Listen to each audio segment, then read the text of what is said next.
My next guest helped get 50 people out of Afghanistan, and he says extraction should have actually been from the U.S. Embassy directly rather than the insanely chaotic way that it ended up being done by this administration. Major Glenn Ignazio is a retired Special Ops with U.S. Air Force and joins us now. Major, hello. So glad to have you, and thank you so much for your service. Thank you for everything that you've done for us and that part of the world and for joining us now. And your point, by the way, I have to say, actually doing the extraction from the embassy makes so much more sense than the way that this was carried out. No one said that before, honestly. I think you're the first person I've heard make that point. Yeah, I spent my time in special operations and combat rescue, and we've done these NEOs and non-combatant evacuation operations many times all over the world. And usually it's out of an embassy because that's basically our property. And by notifying Americans of where to go, where to be, it's a place that we can control. Not to mention losing Bagram, that was a big mistake. Between those two, we could have made a huge difference. Yeah, and that's a really good point as well, and one that I know that there's a lot of analysis going on about that, because you were, comparing the Hamid Karzai airport there in Kabul and then looking at Bagram. I know that was like 50 minutes from what I understand from Kabul, but still defensible. I mean, it was fortified. I don't know how many people you would actually need. It seems like fewer people to hold that off than the airport in a very populated area where you had terrorists all around. Why do you think they chose to not have the evacuation at least take place there and instead choose the very hard to defend airport there in Kabul? Okay, well, what was said was if we do it out of Bagram, we got to put more people in to do that, which I don't understand. I mean, honestly, from a tactical standpoint, it makes no sense to me. Again, Bagram, we controlled, we operated, we owned, we had our aircraft there. It was perfect. The ability to actually move from Kabul there, some logistics, but it still would have been better because we controlled the entry points, we controlled the operations, we controlled the power and the airspace. So when I heard the White House saying, well, we'd have to put more people in to secure that area and take care of the evacuation, that makes no sense to me because we already had it until we pulled ourselves out overnight, didn't tell anybody. And like I said, it makes no sense because we already operated and already owned it. So that whole idea of increasing troops to maintain Bagram, it's confusing. Yeah, incredibly confusing. And we're looking at some of the video of just some of the armored vehicles. And I was reading a comparison earlier of just how well armed now the Taliban are compared to all of these other NATO nations. And then there was another story just later this afternoon when I was doing my radio program that was showcasing apparently some of it's making its way to Iran. That has to be a little bit concerning because that's going to bring in, I would imagine that brings in money not just for the Taliban, but also where China comes in, Russia. We're talking about like night vision scopes, things that that really did give us an advantage. They could easily reverse engineer this stuff. They're going to have this technology. So where does that leave us on the battlefield? Absolutely right. I can't agree with you more. And that's one of the things that, scares me and bothers me. I'm retired, but the operations that we did was mainly at night. We owned the night.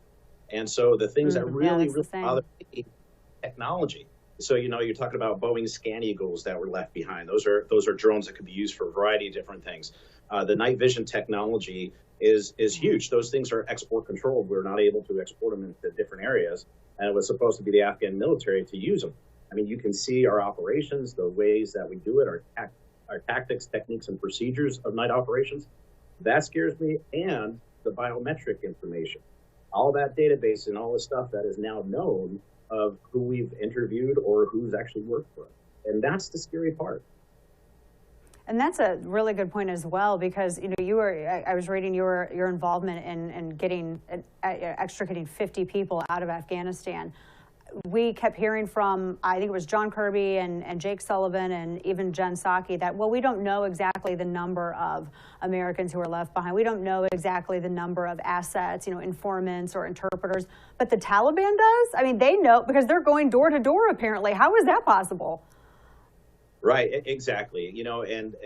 We're over 100. We still have many, many more to go. I mean, there were thousands of people that have assisted the United States in various ways, from interpreters to USAID and other things. And so over 20 years, the Taliban has been able to keep track of who these individuals are, monitoring, reconnaissance, everything of who, again, they are in their families. So when things went down, if they couldn't find the individual that they were looking for, say it was a special forces individual with the Army, well, they would go after their family. And so there's numerous reports that we got directly from the guys on the ground that family members were killed, and a few of ones that were remaining are some of the ones that we're trying to get out right now. So the idea of the Taliban knowing of who they are and where they are is the scary part. And so we're trying to keep them safe into different locations, and so the location is very, very sensitive. And that's one way we're trying to keep them safe now. But it's chaotic as how this whole thing's unfolded. And how the whole thing unfolded. I mean, it happened relatively quickly, but it wasn't exactly as though we could avoid predicting it. I mean, we've kind of known for a while that Taliban, Al-Qaeda was always remained there. Taliban was going to, at some point, they were going to advance and spread out. We talked last week about how they were using WhatsApp to kind of publicly coordinate, and I don't know if General Milley was too busy with Ibram X. Kendi books and wasn't looking at WhatsApp or what was happening. And it wasn't just WhatsApp that they were using, because they had to have, they didn't meet resistance when they would roll in. And I would imagine that regardless of how they were organizing, there is something to why wasn't anyone resisting? You have a theory on that. Yeah, absolutely. First of all, on the social media, I mean, if you take a look at the Arab Spring years ago, it was coordinated by Facebook. So all these things that are out there for social media are great tools to coordinate and collaborate and get individuals together. Now, back on the reason why that they were able to move through the country so fast is, Afghanistan is a very terrain. You can't get across the country in a day. And what we've got specifically from individuals is saying that the officers and some of the senior officers were paid off. I mean, corruption is a no-brainer in Afghanistan. We've seen it for 20 years. So if somebody says it's not there, wrong. And so these people were paid off, that sometimes the soldiers woke up and realized the Taliban was coming in because their commanders have been paid off to just not resist. I mean, think about this, is the entire country was taken over in a matter of days. Now, there were fighters. I mean, there's a lot of Afghan special forces and army and so forth that do want to fight. Don't get me wrong. But because of the corruption, some of them didn't have ammunition, didn't have fuel. And when they're all of a sudden watching the Taliban come in, they're also scared for their families because their families are being hunted down. So there were some significant fighters that wanted to be there, and they're probably up in the northern front right now, which I would expect. But the corruption and the payoffs have absolutely swept through the country. And back to the point of we didn't know it was going to happen this fast. Maybe so, but we always have a contingency. It's always, if it doesn't go right, what is the worst situation we can plan for? So there should have been a contingency for this operation. And back to Bagram, why would you give that up? I don't get it. I'm a major, and there's plenty of people with stars on their shoulders. And I'm sitting there wondering, why did you give this up? And if so, why didn't you slam your fist on the desk and say, this is wrong? That's a big question that I have, and many people in the military have. Yeah, that would have been on record had they had done that in one of those briefings, if that had come up. Do you think that they did?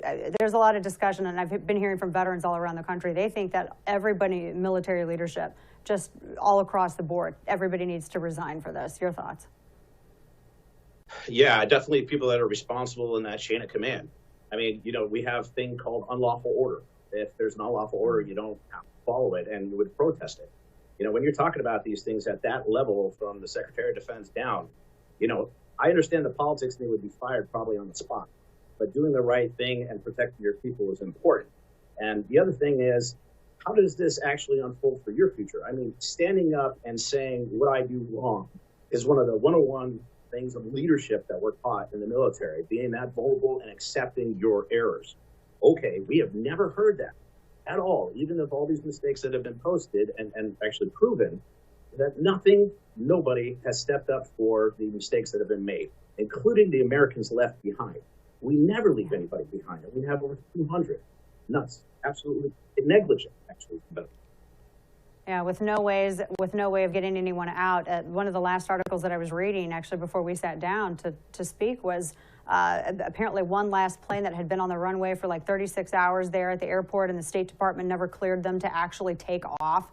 And it took, all of this wrangling, 36 hours while the Taliban's there and ISIS-K has blown people up at gates, and the State Department couldn't figure out if they were going to give clearance for that plane to take off. Yeah, absolutely. And I believe the Marine general that was in charge stated that the last 5 aircraft that left Karzai did not have anybody on it other than our military being extracted. So it's pretty crazy, and that quote's out there. And it's nuts. Not only that, but also that the Taliban was actually controlling the gates going into Karzai. Now I understand after the explosion, our people were behind the wire; they would be outside the wire. But the interesting part is they did have a list, so that whole statement that they don't is wrong. The other thing is that we had actually people showing American passports trying to get through, and they were being denied. A lot of them were female, and so the Taliban's mindset about that, and that's the part that I think is going to be troubling for many people, especially some of these Marines and other military that actually saw Americans being denied entry into Karzai.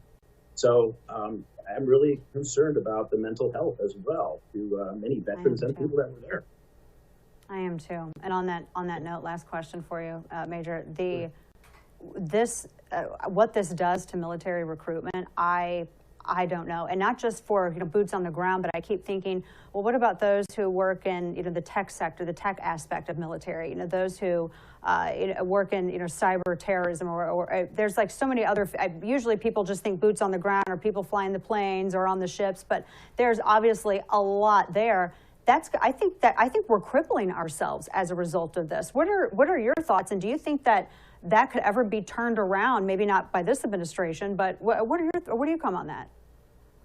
Well, it definitely impacts the morale and motivation. And honestly, even when I worked in Silicon Valley with defense technology, focusing on the warfighter and protecting the warfighter is what's key. I mean, we love our soldiers, Ben 1 and all of the others that are on active duty right now, Guard and Reserve, is being able to protect them and protect their lives. And I would stay focused on that, because that's the important part. Whatever the politicians state or whatever the diplomats want to put us into harm's way, wherever it may be in the country or in the world, we follow that. But focusing on still the soldiers is the most important. But you're right, the recruiting is going to be hurt. The morale and motivation is definitely hurt within the trust of the military, not to even mention what's the international opinion of what's going on with us. So it's a scary time. Yeah, there's a lot of damage to fix, and sadly, it's like we made a bigger problem for future generations to deal with. It's awful. Major Glenn Ignazio, we so appreciate you. Thank you so much, sir, for joining us this afternoon. God bless. Thank you so much, and make sure that the veterans take care of themselves, and they can go to @GlennIg on Facebook to get more resources, especially if they're in trouble right now. Amen to that. Thank you so much. Good to see you. Bye now. So coming up, folks, the Pentagon says that it is possible, if you can believe it, that the U.S. is going to work with the Taliban against ISIS-K. So we would